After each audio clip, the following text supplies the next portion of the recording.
आइए बच्चों, आपकी हिंदी की वसंत भाग 3 में संकलित बस की यात्रा पाठ को पढ़ते हैं और इसके रचनाकार हैं हरिशंकर परसाई, जो हिंदी साहित्य के बड़े ही प्रसिद्ध व्यंग्यकार हैं।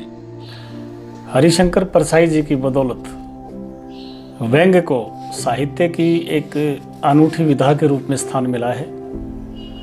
हरिशंकर परसाई जी को ये श्रेय जाता है कि उन्होंने व्यंग्य को एक बहुत ही प्रसिद्ध विधा बना दिया है। आपके पाठ्यक्रम में बस की यात्रा नामक एक व्यंग्य है। हरिशंकर परसाई जी ने अनेक व्यंग्य लिखे हैं, जैसे भोला राम का जीव, भेड़ें और भेड़िए, प्रेमचंद के फटे जूते इत्यादि इनके बड़े ही प्रसिद्ध व्यंग्य हैं। लीजिए बस की यात्रा पाठ का सस्वर वाचन करते हैं और ये समझने का प्रयास करते हैं हरिशंकर परसाई हमें यहाँ क्या शिक्षा देना चाहते हैं। हम 5 मित्रों ने तय किया कि शाम 4 बजे की बस से चलें। लेखक और उसके 4 मित्र होते हैं, वो तय करते हैं कि शाम को 4 बजे जो बस चलती है उससे हम चलेंगे। पन्ना से इसी कंपनी की बस सतना के लिए घंटे भर बाद मिलती है। पन्ना से सतना लगभग 75 किलोमीटर के आसपास है और ये दोनों ही स्थान मध्य प्रदेश में हैं। पन्ना से इसी कंपनी की बस सतना के लिए घंटे भर बाद मिलती है, जो जबलपुर की ट्रेन मिला देती है। सुबह घर पहुंच जाएंगे। हम में से 2 को सुबह काम पर हाजिर होना था, इसलिए वापसी का यही रास्ता अपनाना जरूरी था।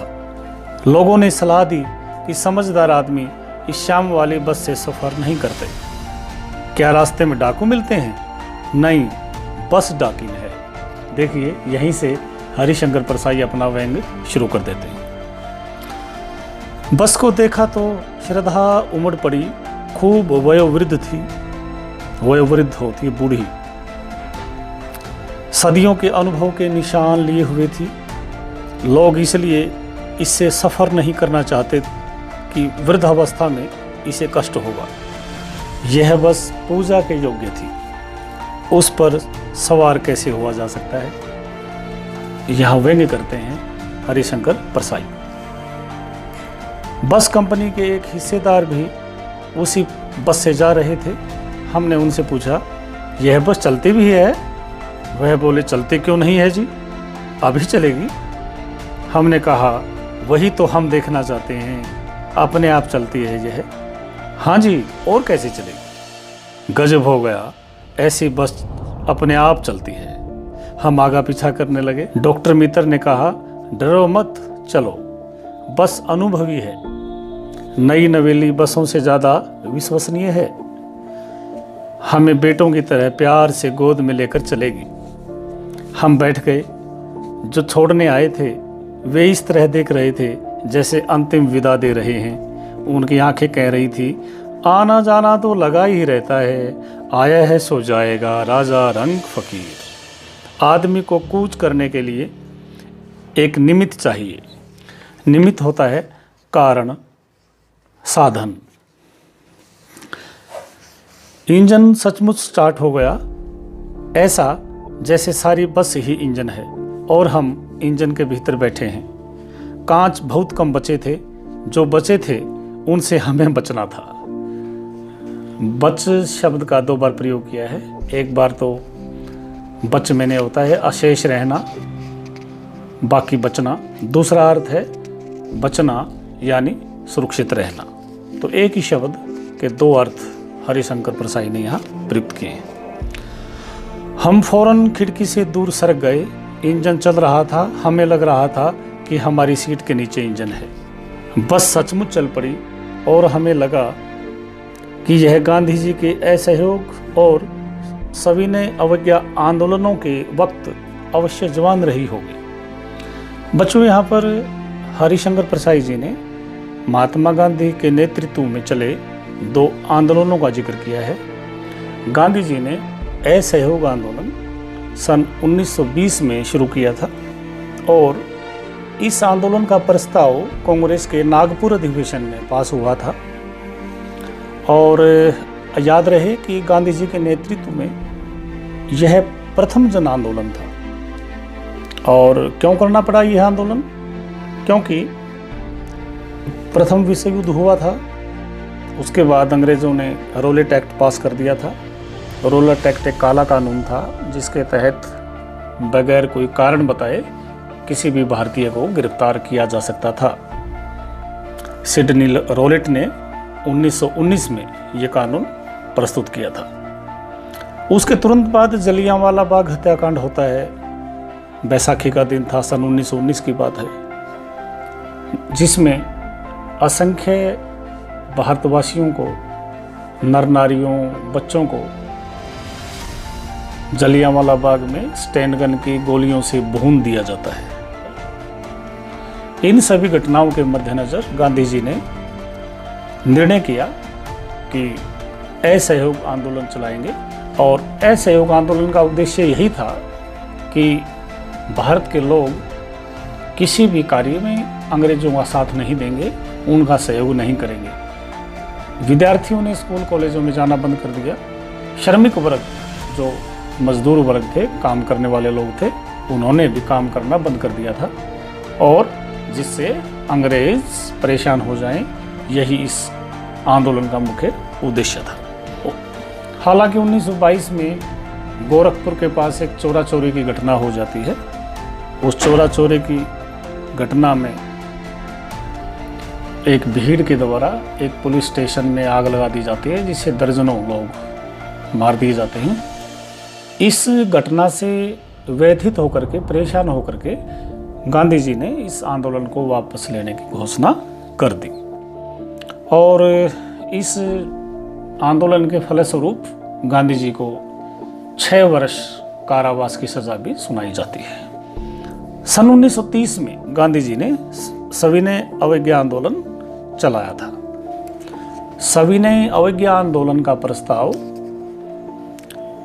कांग्रेस के लाहौर अधिवेशन में पास किया गया था। इस आंदोलन में लोगों ने अंग्रेज़ों के खिलाफ बढ़ चढ़कर भाग लिया और सरकारी कानूनों को मानने से इनकार कर दिया। जैसे गांधी जी ने नमक सत्याग्रह चलाया था, दांडी मार्च किया था, और भी अंग्रेजों द्वारा चलाए गए विभिन्न कार्यक्रमों को और विभिन्न कानूनों को मानने से लोगों ने इनकार कर दिया। बच्चों देखिए, हरिशंकर परसाई जी बड़ी खूबसूरती से इन दोनों आंदोलनों का अपने व्यंग्य में जिक्र करते हैं। बस सचमुच चल पड़ी और हमें लगा कि वह गांधी जी के असहयोग और सविनय अवज्ञा आंदोलनों के वक्त अवश्य जवान रही होगी। यानी 1920 और 30 में ये दोनों आंदोलन हुए थे, तो ये बस बहुत पुरानी है।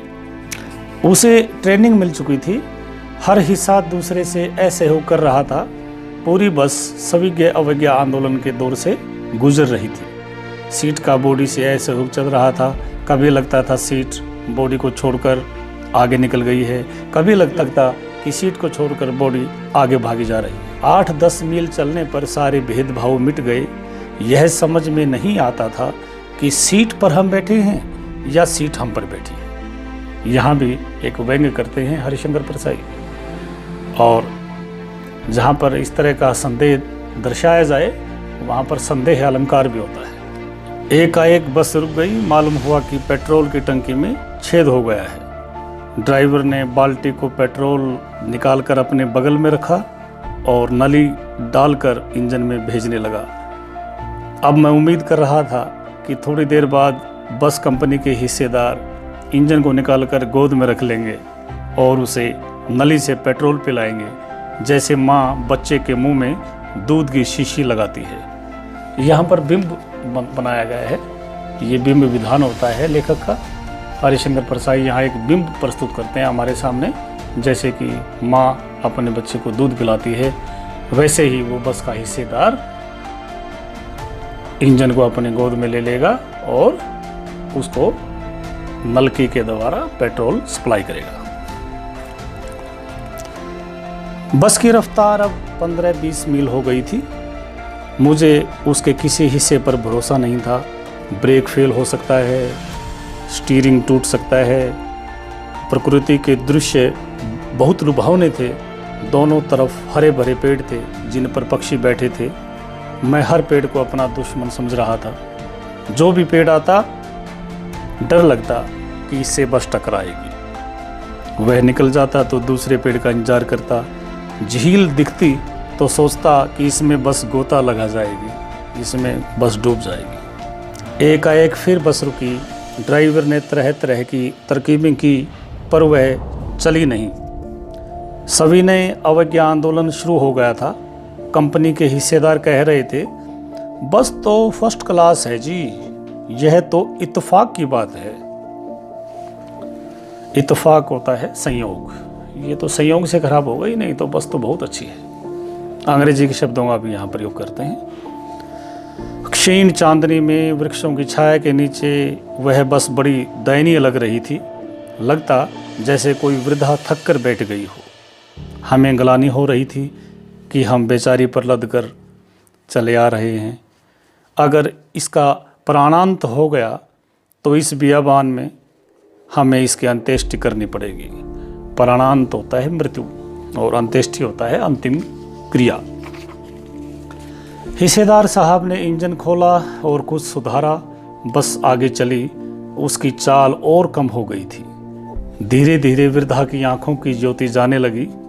चांदनी में रास्ता टटोल कर वह रेंग रही थी। आगे या पीछे से कोई गाड़ी आती दिखती तो वह एकदम किनारे खड़ी हो जाती और कहती, निकल जाओ बेटी, अपनी तो वह उम्र ही नहीं रही। एक पुलिया के ऊपर पहुंचे ही थे कि एक टायर फिस करके बैठ गया। वह बहुत जोर से हिलकर थम गई। अगर स्पीड में होती तो उछलकर नाले में गिर जाती। मैंने उस कंपनी के हिस्सेदार की तरफ पहली बार श्रद्धा भाव से देखा। उसकी तरफ श्रद्धा भाव से देखने का तात्पर्य यह है कि जैसा वह कंपनी का हिस्सेदार कह रहा था कि बस तो फर्स्ट क्लास है, ये तो इत्तेफाक की बात है, आज ख़राब हो गई और बहुत अच्छी बस है, नई बस है, तो लेखक को श्रद्धा के भाव उत्पन्न हो जाते हैं, यानी व्यंग करते हैं यहाँ पर लेखक।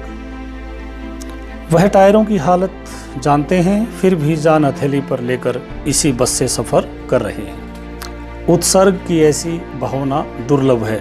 उत्सर्ग होता है बलिदान, त्याग। यहाँ भी हरिशंकर परसाई व्यंग करते हैं कि जो अपने शिवम के जीवन को भी जोखिम में डाल दे, ऐसा महान व्यक्ति तो मैंने पहली बार देखा है। सोचा इस आदमी के साहस और बलिदान भावना का सही उपयोग नहीं हो रहा है, इसे तो किसी क्रांतिकारी आंदोलन का नेता होना चाहिए।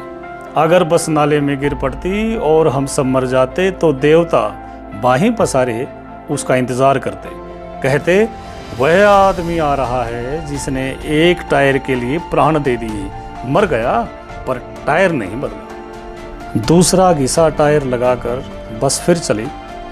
अब हमने वक्त पर पन्ना पहुंचने की उम्मीद छोड़ दी थी। पन्ना कभी भी पहुंचने की उम्मीद छोड़ दी थी। पन्ना क्या, कहीं भी पहुंचने की उम्मीद छोड़ दी थी। लगता था जिंदगी इसी बस में गुजरनी है और इसे सीधे उस लोक को प्रयाण कर जाना है। प्रयाण करना होता है प्रस्थान करना। इस पृथ्वी पर उसकी कोई मंजिल नहीं है। हमारी बेताबी, तनाव खत्म हो गए। हम बड़े इत्मीनान से घर की तरह बैठ गए। चिंता जाती रही, हंसी मजाक चालू हो गया। यहाँ पर हरिशंकर परसाई मनोवैज्ञानिक विश्लेषण भी करते हैं कि आदमी एक सीमा तक ही परेशान होता है। जब उसको लगे इस परेशानी का कोई हल नहीं है तो आदमी निश्चिंत हो जाता है और वो हल्के फुल्के हंसी मजाक के अंदाज में आ ही जाता है। तो प्रिय विद्यार्थियों, ये था हमारा पाठ बस की यात्रा, जिसके लेखक थे हरिशंकर परसाई। तो प्रिय छात्रों, इस पाठ को आप अच्छी तरह से पुनः एक बार पढ़ लेंगे और इसके अभ्यास के प्रश्न उत्तर भी अपनी कापियों में लिख लेंगे। फिर मिलते हैं एक नए पाठ के साथ। धन्यवाद।